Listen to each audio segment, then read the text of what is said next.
감사합니다. 네, 그러면 오늘 말씀 들어가도록 하겠습니다.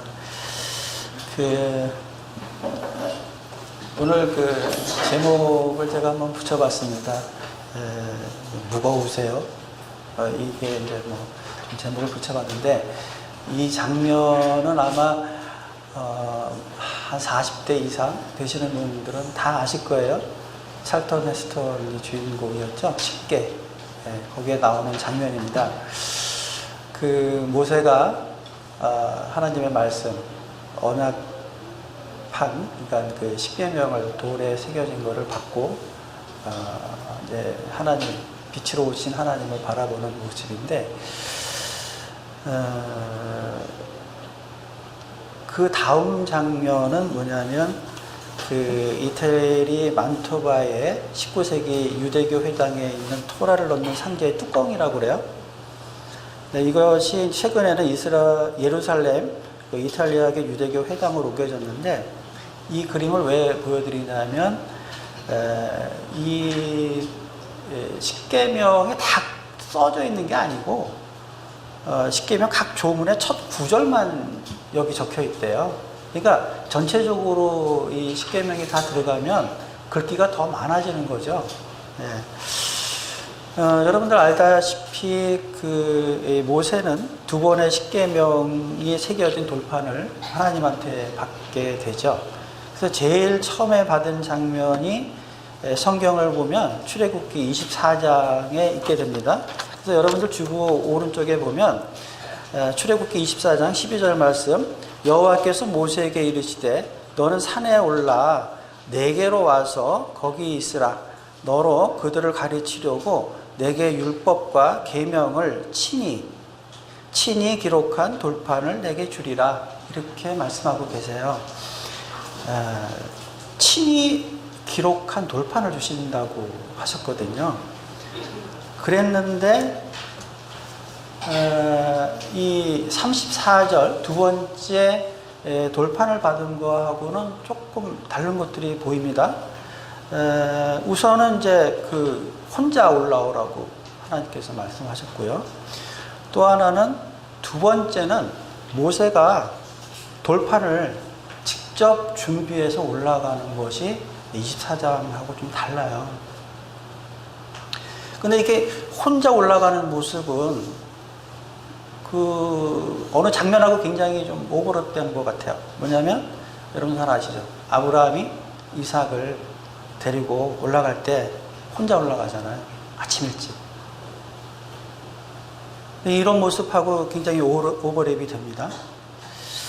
또 창세기 16장 말씀을 보면 아브라함이 사레한테 아이를 얻지 못하고 여종한테, 하갈한테 아들을 얻는 그런 장면이 나오고, 22장, 창세기 22장 보면 하나님께서 이삭을 바쳐라, 이런 장면들이 나옵니다. 그리고 창세기 3장 7절 말씀과 21절 말씀을 보게 되면, 아담이 선악과를 따먹고 나서 이제 무화과로 잎을 만들어 가지고 신체를 가렸지만, 하나님께서는 가죽옷을 입혀주시는 모습이 나오게 돼요. 이 세 가지를 이렇게 보면서 뭔가 좀 공통점이 있지 않나 하는 생각을 좀 해봤습니다. 뭐냐면, 우리는 사람이고 이 지상에 살기 때문에 실수나 이 잘못을 하는데, 하나님께서는 한 번은 도와주시는 것 같아요. 그런데 그냥 무조건적으로 도와주는 것 같지는 않습니다. 대가를 요구하는 것 같아요. 그러니까 모세가 34장에서 돌판을 자기가 직접 만들어서 올라가는 모습, 그 다음에 이삭을 하나님께서 바쳐라 하는 엄청난 시험이죠. 그 모습을 우리가 보면서 하나님께서는 도와주시긴 하는데, 두 번째는 반드시 대가를 요구하는 거 아닌가, 그런 생각을 해봅니다.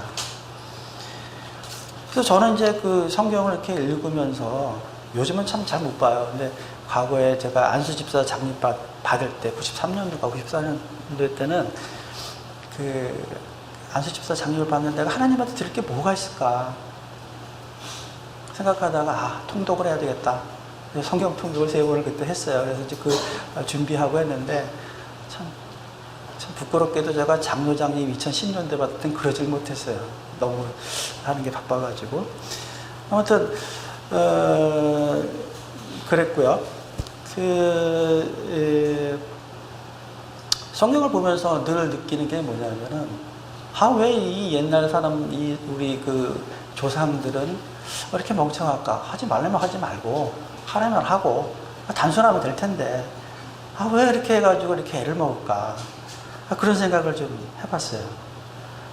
아니 그 첫 번째 십계명 받고도 내려올 때 그 밑에 있는 백성들이 그 47일을 못 기다려가지고 그 난리를 법석을 피고 왜 이렇게 힘들게 살았을까? 그런 생각도 해보고. 아니 아브라함 그 10몇 년, 한 20년, 근 20년 정도는 좀 참고 있지. 왜 그 이스마엘 해가지고 지금껏 IS니 뭐니 이 난리를 피냐? 뭐 이런 생각을 좀 해봅니다. 그런데 아마 여러분들도 그런 생각을 하지 않았을까 하는 생각도 좀 해보고, 또 어떤 분들은 뭐 굳세게 그 믿음 하나 갖고 달려가시는 분들도 계실 겁니다.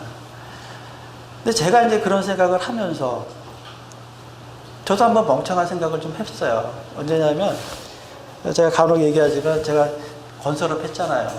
90년 7월에 창업을 해서 그 나이 참 약관 35에 창업을 해가지고 95년도에 이제 완전히 망가졌는데 95년도에 이제 2월에 부도가 나고 이제 집에 오면서 제가 이제 차 안에서 이제 성령의 음성을 들어요.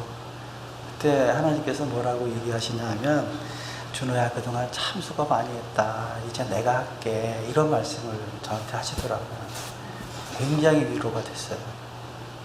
그래서 그 다음날 식구들 다 됐고 동해로 남해로 뭐 서해로 돌아다녔잖아요. 그 말씀 하나 듣고 그때가 이제 제가 이제 성령체험 2번째인데 첫 번째는 언제였냐면 제가 세례 받을 때 89년도 세례 받을 때 그 세례 받으면서 그냥 뭐 콧물 눈물 다 흘리면서 모든 그동안에 지었던 죄들이 다 생각나고 그 짧은 시간인데도 굉장히 그 파노라마처럼 잘못된 것들이 막 보여지더라고요. 근데 제일 먼저 떠오르는 게 뭐였냐면은 제가 옛날에 술 되게 좋아했거든요. 술 자체를 좋아했어요. 그래서 이제 제가 심지어 뭐 점심 먹을 때도 소주 한 병 먹고 뭐 이럴 정도였기 때문에 저녁에 오면은 이제 아내한테 소주 한 병 사갖고 와라, 아니면 준비해달라, 뭐 이런 얘기를 했어요. 근데 그때는 제 아내가 교회 다니고 있었거든요. 근데 그 당시에는 몰랐는데 세례 받는 순간 그게 제일 먼저 회개가 되더라고요. 아니, 예수 믿는 아내한테 그걸 사갖고 오라고 그랬으니 이 사러 가는 아내의 마음은 어땠을까? 진짜 미안하더라고요. 어쨌든 그렇게 이제 첫 번째 그 성령 세례를 받고 이제 하나님께서 저에게 위로의 말씀을 주던 그때가 이제 2번째였죠. 한 6년 만에 이제 성령 체험을 했습니다. 그 이후로 제가 별로 받고 있는 것 같지가 않아요. 워낙 믿음이 굳건해져서 하나님께서 책임진다고 그러니까 그냥 그거 믿고 그냥 가는데 별로 지금은 그런 성령 체험은 별로 못 받고 있습니다. 그런데 제가 그 말씀을 받고서 몇 달 있다가 제가 어떤 생각을 했냐면요. 참 지금 생각하면 참 엉뚱하고 못된 생각을 했어요. 그러니까 부도가 나니까 얼마나 많은 사람들이 저한테 전화가 오고 뭐 평소에 친했던 친구도 깡패 동원해가지고 돈 안 갚으면 뭐 난리를 친 어쩌니 뭐 이런 얘기를 듣고 뭐 그런 시절이 이제 있었어요. 그래서 이제 그런 과정을 겪고 있었는데 마침 어떤 회사에서 제가 이제 건설업 할 때 철골 공구들을 많이 구매를 해서 건설할 때 철골 세우는 그런 작업들도 했거든요. 근데 공구가 상당히 비싸요. 근데 그거를 이제 좀 샀어요. 그랬더니 그 업체에서 이태리 밀라노에서 기계 박람회를 한다고, 기계 엑스포를 한다고 저보고 이제 무료로 자기네가 비용을 다 댈 테니까 가자고 그런 제의가 들어왔어요. 그 업체는 제가 부도난 줄 모르는 거죠. 모르고 이제 그런 제의를 했어요. 그래서 그 얘기를 듣고 가야지 하는데 어떤 생각이 드냐면요. 야, 내가 지금 이게 빚이 몇 억이 있는데 그 비행기 사고 한 번 나면 빚도 갚고 남아있는 가족들이 생계도 될 수 있겠다. 뭐 그런 생각이 들어오더라고요. 그런 생각이 들으면서 제가 기도는 안 했던 것 같아요. 그때 만약에 제가 금식 기도했으면은 아마 큰일 나지 않았을까. 여기 이렇게 앉아 계신 분들, 이 사랑스러운 얼굴 제가 보지도 못하고, 학교에 들어가지도 못하고, 진짜 큰 일이 벌어졌었겠죠. 이제 뭐, 우리 손주들도 못 보고, 뭐 이런 상황이 됐는데, 아무튼 바람이었어요. 근데, 하나님께서는 너무나도 건강하게 저를 다시 돌려보내시더라고요, 한국으로. 참 어리석은 생각이었죠, 그때. 지금 생각하면 진짜 창피하고, 참 이런 얘기 하는 거 저도 여러분들한테 부끄럽습니다.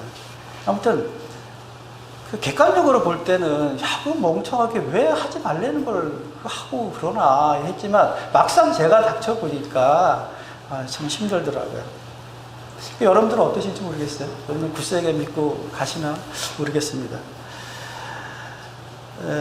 저는 이 모세의 이 돌판을 보면서 간혹 그 생각을 해봤어요. 제가 직업이 건축이잖아요. 다양하게 제가 활동을 하는데 그 중에서도 이제 그 공사비 계산하는 견적 분야하고 물론 설계도 하지만 교회 설계 쪽 설계도 하고 공사비 계산하는 견적이라는 분야도 하고 돌에 대한 전문가로 소문이 나 있어요. 사실 뭐 전문가도 아닌데. 그래서 이제 이 장면을 보면 도대체 저 모세가 들고 있는 저 돌판은 무게가 얼마나 갈까? 그런 생각을 좀 해봐요. 굉장히 직업의식이죠. 그래서 이제 저 십계명 저 돌판 크기가 도대체 어떻게 되는 거야? 그 크기를 알면 제가 무게를 환산할 수가 있는데 성경에 없는 것 같더라고요, 크기가. 혹시 성경에서 보신 분 있으세요? 이 돌판 크기? 없는 것 같더라고요. 그래서 한번 유추를 해봤어요. 그 출애굽기 37장 1절에서 9절을 보면 이 언약궤의 크기가 나오죠. 법궤의 크기가 나옵니다. 길이가 2규빗 반이고 너비가 1규빗 반이고 높이가 1규빗 반이에요. 이 성경에서 규빗이라고 하는 단위는 우리 팔꿈치에서 손끝까지거든요. 그래서 약 45cm에서 50cm 정도 돼요. 그러니까 이 언약궤, 법궤의 크기는 약 112.5cm에 높이가 67.5, 폭이 67.5예요. 그러니까 그 안에 이 십계명이 들어가잖아요.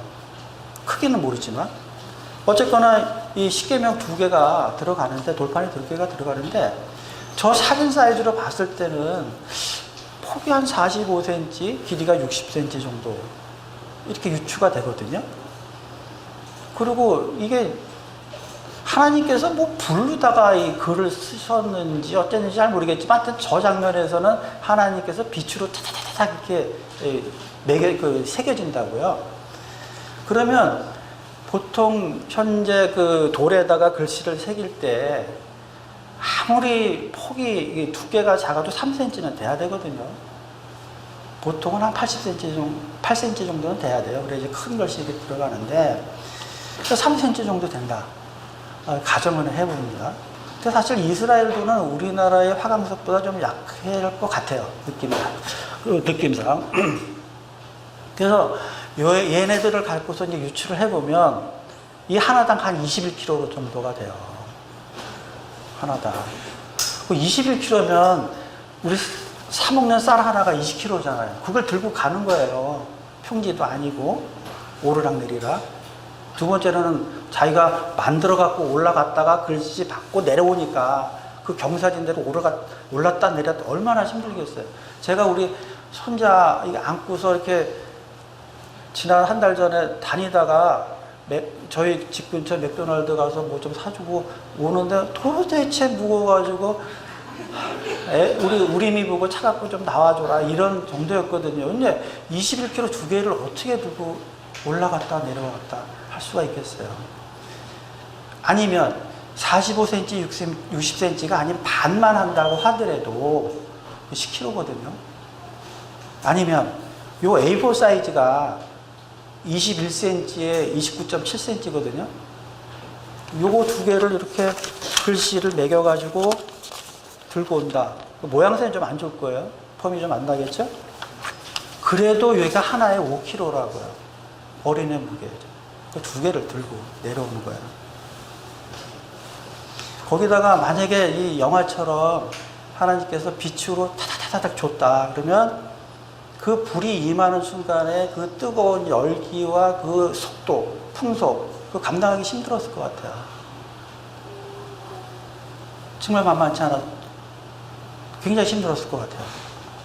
그러니까 우리 보통 우리 사회생활을 하다 보면 하드웨어가 힘들면 소프트웨어 참 들어가기 힘들잖아요. 이 돌이라고 하는 두꺼운 거, 무거운 거, 이거를 들고서 말씀을 받겠다고 올라갔으니 하드웨어도 무겁고 또 이 말씀을 받는 순간 그것도 힘들지 않았을까 하는 생각을 해봅니다. 근데 첫 번째 우리 모세가 이렇게 언약궤를 받고 내려왔을 때 아론과 백성들은 어떤 짓을 했어요? 참 굉장한 배신감을 받았을 겁니다. 이 장면을 제가 보면서 저희 아버님을 잠깐 좀 생각을 해봤어요. 2003년에 돌아가셨지만 저희 아버님 영성이 모세 영성이 좀 있지 않나 하는 생각을 해봅니다. 왜냐하면 저희 아버님이 장모님하고 사셨거든요. 그러니까 저는 어렸을 땐 잘 몰랐는데 나중에 결혼할 때쯤 돼서 생각을 해보니까 처가살이더라고요. 모세도 처가살이였잖아요. 네, 아버님이 모세 영성이 있지 않았나 하는 생각을 좀 해봅니다. 제가 이제 대학교 다닐 때까지는 집이 광화문 쪽에 있었어요. 사대문 안에 살았죠. 제가 이제 7호학번이니까 78년도까지 제가 광화문 살았는데, 할머니는 뭐 그 전에 돌아가셨는데, 저희 아버님이 이제 군인을 3학년 때 예편하셨나? 그래요. 2학년 때인가 3학년 때인가. 예편하실 즈음에 육군본부에 계셨어요. 우리 아버님은 완전히 시계예요, 시계. 5시 반 딱 되면 딱 집에 딱 들어와요. 그러니까 어머니도 힘들고 할머니도 힘들고 하면 그러셨을 것 같아요. 그런데 이제 저희가 집이 굉장히 중심지에 있었기 때문에 할머니 친구분들이 엄청 많이 오셨었어요. 저도 대학교 다닐 때 우리 친구들이 많이 왔고, 왜 총회금지가 있었기 때문에. 근데 할머니 친구분들이 5시 정도가 되면은 그 많던 할머니들이 다 가세요. 집으로 다 가세요. 우리 외할머니가 굉장히 지혜로우셨던 분 같아요. 왜냐하면 사위가 애써서 일을 하고 들어오는데 그 할머니 친구분들이 전부 포진해 있으면 가서 쉴 공간도 없고, 옛날 한옥이었거든요. 방 3개 조그만 거, 4개구나, 4개 조그만 거. 그래서 쉴 공간도 없고, 뭐 이러고. 또 더군다나 이제 뭐 기분 좋을 때는 좋은데, 기분 안 좋을 때는 뭐 직장에서 야단 맞고 이렇게 왔는데, 애써서 내가 벌어갖고 월급 갖고서 먹고 살고 이렇게 하는데, 할머니 친구분들이 전부 포진해가지고, 그동안에 비축해놨던 뭐 사과니, 뭐 밤이니 다 쭉내고 그러면은 얼마나 기분 나쁘겠어요. 그러니까 저희 외할머니께서 지혜롭게 미리미리 다 보내시더라고요. 우리 학생들 어떤가 모르겠어요. 바깥에서 일을 하고 오시는 아버지, 어머니 들어오실 때 어떤 모습으로 하고 있으려나 모르겠어요. 혹시 현관 앞에 신발이 막 너저분하게 뭐 있다든지, 뭐 아버지 왔는데, 엄마 왔는데 보지도 않고 인사도 안 하고 뭐 이러지 않나 모르겠어요. 이 가정에서도 좀 이렇게 지혜롭게 해야 되지 않을까 하는 생각을 들어봅니다. 어쨌든 그렇게 가정에서도 이런데 이 모세는 얼마나 마음이 힘들었을까요? 그러니까 이렇게 성경을 객관적으로 보면, 아니 백성들 그랬다고 그래 하나님께서 주신 십계명을 왜 팽개치나 이런 생각도 해봤어요. 근데 내가 사는 이 실생활에서 봤을 때는, 그래도 이거는 약하다. 돌판 정도는 이건 약하지 않냐, 이런 생각을 좀 해봅니다. 정말 모세는 하나님한테 그 기쁜 마음으로 말씀을 받고 내려왔는데, 그 기쁜 마음으로 이 감도 아마 없이 내려왔을 거예요. 신나게 내려왔을 겁니다. 그러나 하나님께서 이 모세에게 그런 사명감이나 기쁨을 주지 않았으면 그 무거운 돌판을 가지고 내려온다는 것 자체가 참 힘들지 않았을까 하는 생각이 들어봐요. 여러분들도 사는 게 참 힘들잖아요. 사업하기도 힘들고, 우리 학생들 공부하기도 힘들고, 직장 다니기 또 힘들고. 저도 사실 힘들거든요. 여러분들 볼 때는 잘 모르시겠지만, 저는 굉장히 힘들어요. 그래서 저 진짜 휴가를 기다리고 있어요. 아, 빨리 휴가 됐으면 좋겠다. 아니면 조용히 자다가 첨보로 가면 얼마나 좋을까. 뭐 이런 생각을 저 자주 해요. 그래서 이런 생각을 하다 보니까 보통 이제 왜 우리 사람들 하는 얘기가 오늘 할 일을 내일로 미루지 말라 뭐 이런 얘기 하잖아요. 저는요 거꾸로 내일 할 일을 오늘 해버려요. 왜냐하면 오늘이라도 지금 이 시간이라도 제가 뭐 부르심 받고 아니면 휴가가 돼서 가더라도 누군가 내 일을 해야 되잖아요. 그래서 미리 다 해버려요. 저는요. 굉장히 빠르죠. 그래서 이제 가정에서도 저희 자녀들한테 제가 좀 책 쓴 게 좀 많거든요. 그래서 좀 이렇게 어려울 때는 그 책 인쇄가 들어와서 또 메꿔지기도 하고 그래요.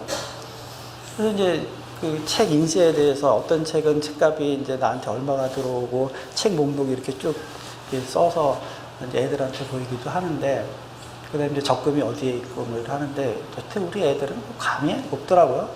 그냥 뭐 얘기하면 그냥 그런가 보다 하고 어디 있는지도 잘 모르고 뭐 그래요. 이 아버지의 마음을 아는지 잘 모르는 것 같아요. 건성으로 들어요. 제가 이제 미리미리 이제 사회에서도 일을 하니까 이제 주변에서 교수들이 저 최진호 교수 일을 너무 빨리 한다고. 보통 다른 사람들에 비해서 한 15일 한 달 미리 다 끝내버리거든요. 그래서 미리미리 제가 해놓습니다. 참, 우리 북촌에 이제 또 요번에 전도 또 선교 나가시는 분들이 있지만은 참 힘들잖아요. 전도하시기가. 뭐 전도하는 것만 힘드나요? 신앙인으로 살아가는 것도 힘들죠. 남들한테 본이 돼야 되니까. 제가 참 학교에서 부끄럽지만 신호회 회장 맡고 있거든요. 그러니까 저의 뭐 행동 하나하나가 안 믿는 뭐 교직원들한테 참 영향이 커요. 그러니까 굉장히 힘들죠. 네. 지난 5월 달에 스승의 날 때 제가 학생들한테 젊은이들이 하는 롤페이퍼를 하나 받았어요. 언제 기회가 되면 보여드리겠지만, 거기에 뭐라고 써있냐면, 하얀 바탕에다 눈에 딱 띄게 크리스찬. 그리고 저에 대한 얘기. 얼마나 부담되겠어요. 깜짝 놀랐어요. 얘네들이 나를 그렇게 보고 있구나. 네. 굉장히 놀랐어요. 교회에서 우리 직분 받으신 분들 얼마나 힘드세요. 지내시기가. 아침에 일찍 오니까 또 오나영 권사님 열심히 음식, 육개장, 우리 영육간에 강건하시라고 육개장 끓이고 계실 텐데 정말 힘드시잖아요. 그런데 이런 심의 공급은 하나님한테 오게 되죠. 하나님께서는 우리 형편을 아시기에 각각의 그 형편과 모습과 시기에 따라서 알맞은 나만의 맞춤형으로 돌보고 또 공급하시는 것 같아요. 그러니까 요 예시에서 본 것처럼 모세의 십계명 돌판, 도대체 객관적으로는 도저히 들고 다닐 수도 없는 이 무게지만 이 모세는 오로지 하나님만 의지하고 또 백성을 살려야 되겠다, 출애굽해야 되겠다 하는 사명감으로 이 모세는 그 무거운 것을 들고 세상으로 내려올 수가 있었던 거죠. 그러니까 우리도 각자마다 무거운 짐이 있어요. 모세가 갖고 간 이 돌판의 크기가 아까도 말씀드렸다시피 성경에는 없죠. 없는 것 같아요. 그런데 법궤나 또 이 솔로몬 성전, 에스겔 성전, 이거는 성경에 칠 수가 있어요. 그러니까 하나님께서 퍼블릭한, 게 공용적인 거는 치수를 제공을 해 주셨는데 개인적인 거는 안 주신 것 같아요. 그러니까 십계명 크기, 뭐 이런, 그러니까 무게에 대한 거니까, 각자의 무게이기 때문에. 그러니까 하나님께서 우리 각 개인을 너무도 잘 알기 때문에 우리가 해결해 줄 수 있는 크기만큼 주시는 거죠. 때로는 우리가 시험을 당했을 때, 야, 이거 정말 감당치 못하겠다. 그런 마음이 들 때도 있어요. 제가 부도를 당하고, 부도를 맞고 부도가 날 때, 어떻게 나한테 이런 일이 있을 수가 있을까? 내가 선교도 많이 하고, 정말 안수집사로서 전도도 많이 하고 했는데, 왜 이럴까? 뭐 그런 마음이 들죠. 정말 감당하기 힘들었어요. 창피하고, 주변에. 누구한테 제일 창피했냐면요, 저는요, 제 동생한테 창피했어요. 제 동생 아직까지 안 믿고 있거든요. 그러나 교회 일이라면 많이 도와줘요.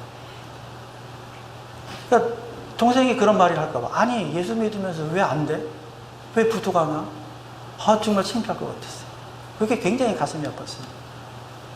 그런데 하나님께서 우리에게 시험을 주실 때 우리가 볼 때는 감당치 못할 시험이라 해도 동시에 하나님께서는 우리한테 그거를 이겨낼 수 있는 힘을 주시죠. 그게 믿는 자하고 안 믿는 자의 차이일 것 같아요. 네, 감당할 수 있는 힘을 주세요. 남들이 볼 때는 가벼워 보여도 나한테는 엄청 무거운 짐들이 있죠. 부모에게 갖는 무거운 짐도 있고요. 장남, 장녀이기 때문에 갖는 무거운 짐들도 있고요. 또 직장에서 상사이기 때문에 갖는 무거운 짐도 있고, 밑에서 쳐오죠. 위에서 또 회장이 뭐라고 그러죠. 완전히 낀세 되잖아요. 아랫사람이 갖는 무거운 짐도 있겠죠. 어떻게든지 버텨서 정규직이 돼야 되고, 아니면 오늘 알바하는 거 내일까지 할 수 있을까? 이런 여러 가지 짐들. 또 아내이기 때문에, 남편이기 때문에 갖는 여러 가지 무거운 짐들이 있을 거예요. 근데 이런 무거운 짐, 여러 가지 무거운 짐들이 있지만, 아까도 잠깐 언급했지만, 가장 큰 짐은 아마 우리가 크리스찬이기 때문에 세상에 빛과 소금이 돼야 되기 때문에 감당해야 되는 그 짐이 가장 무거운 짐이 아닐까 생각을 해봐요. 그래서 성경에 무거운 짐진 자들아 다 내게로 오라 예수님께서 말씀하셨죠. 그 여러분의 능력이 되는 것은 여러분들이 직접 할 수 있는 건 아무것도 없어요. 하나님께서 주시는 그 힘, 원천이죠. 하나님만이 힘의 공급자이고 주님만이 바로 해답이 되는 겁니다. 오늘 제목이 무거우세요. 무거우세요. 근데 제가 이거를 4월 달부터 제가 좀 생각을 했어요. 그러니까 3월 달에, 4월 초에 제가 여기 강단에 쓰고, 그리고서 다음에 뭐 하지? 뭐 이렇게 생각하다가 이제 이거를 이제 떠올렸는데, 무거우세요를, 그 무게라고 하는 거를 명사로 보면은 웨이트잖아요. 웨이트. 그런데 웨이트 이렇게 생각을 하다 보니까 기다리는 것도 웨이트더라고요. 기다리다. 발음 기호가 똑같더라고요. 저 깜짝 놀랐어요. 얘가 좀 인터넷이 되면 요거 딱 누르면 발음이 되는데 안 됩니다. 발음 기호가 똑같아요. 그 발음을 들어보니까 똑같아요. 웨이트, 무게, 중량, 체중, 중력, 무게, 무거워 뭐 이런 건데, 웨이트는 기다리다, 시종들다, 만나려고 기다리다, 대기하다, 기대하다, 이런 말이거든요. 너무 희한했어요. 실제로 영어권에서 미국 사람들이나 이 영국 사람들이 어떻게 발음할지 모르겠지만, 어쨌든 간에 이 발음기호 똑같고 인터넷상에서 발음되는 게 똑같더라고요. 왜 같을까? 저 한번 생각을 해봤어요. 뭐 주관적으로. 객관적인 게 아니죠. 뭐 논문이 아닙니다. 이렇게 주관적으로 한번 생각을 해봤어요. 여러분이 지금 삶이 무거우신가요? 그렇다면 기다려보세요. 이런 게 떠오르더라고요, 저한테. 무거우세요? 기다려보죠. 만약에 제가 부도가 나고 이태리에 갔을 때 정말 금식기도 하고 하나님 저 죽여주세요. 비행기 사고 해주세요. 이랬다면 지금 결과 끔찍하죠. 네. 조금만 기다려 보십시다. 하나님께서는 무언가 준비하고 계시는 거예요. 그런데 여기 활자처럼 그냥 기다리면 안 되죠. 그냥 기다리면 안 돼요. 어떻게 해야 될까요? 저 웨이트, 기다리다 웨이트 앞에는 분명 괄호 속에 빈 말들이 있게 됩니다. 낙심하지 말고 끝까지 믿고 기도하며 기다립시다. 라는 말이 숨어져 있지 않을까. 그렇게 추론을 해봅니다, 제가. 사실 웨이트? 이거 명사기 때문에 여기는 그 물음표를 붙인다는 것이 영문법으로 봤을 때는 아마 그 콩글리시, 흔히 우리가 얘기하는 콩글리시죠. 브로큰 잉글리시인데. 그 한번 만들어 봤어요. 웨이트? 웨이트. 기도하면서 우리 기다려 봅시다. 네, 설교 마치겠습니다. 기도하겠습니다. 아버지 하나님 감사합니다. 이 귀한 시간, 부족한 자에게 시간을 허락해 주시고 주님의 말씀을 한번 상고해 봤습니다. 아버지 하나님, 잘못된 말씀이 있거들라 우리 성도님들 귀와 마음 속에서 전부 제해 주시고 정말 하나님께서 원하시는 말씀들만 아로새길 수 있도록 도와주시옵소서. 감사하며 이 모든 말씀 우리 주 예수 그리스도 받들어 기도드렸습니다. 아멘. 감사합니다.